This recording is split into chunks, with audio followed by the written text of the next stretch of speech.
गौरीकुंड से रामबाड़ा होते हुए केदारनाथ तक जाने वाले इस रास्ते को जरा गौर से देखिए।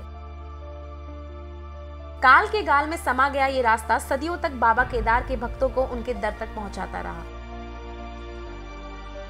लेकिन 16 जून को आई आपदा ने इस रास्ते को कुछ यूं तहस नहस किया कि इस रास्ते का केदार घाटी के नशे से नामो निशान मिट गया।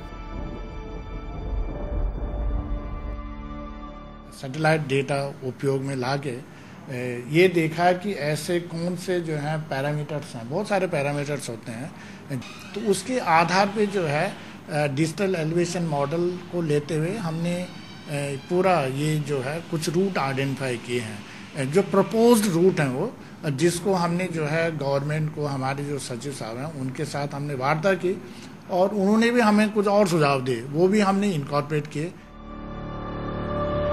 वैज्ञानिकों ने इस रास्ते को दोबारा केदारनाथ यात्रा के लिए इस्तेमाल किए जाने की संभावना को खारिज करते हुए सरकार को 6 नए रास्तों से केदारनाथ यात्रा का सुझाव दिया है।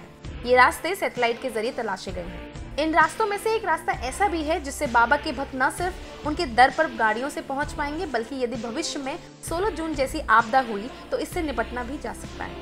उसी के बीच में से हमने एक रूट निकाला जो 3500 मीटर के नीचे है।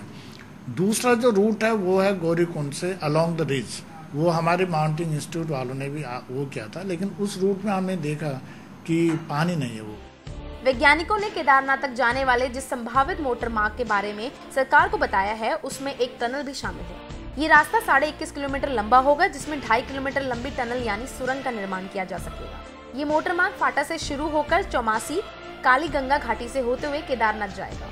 वैज्ञानिक इस रास्ते को भविष्य के हिसाब से सार्वजनिक उपयोगी मान रहे हैं, लेकिन फैसला सरकार को करना है। News point.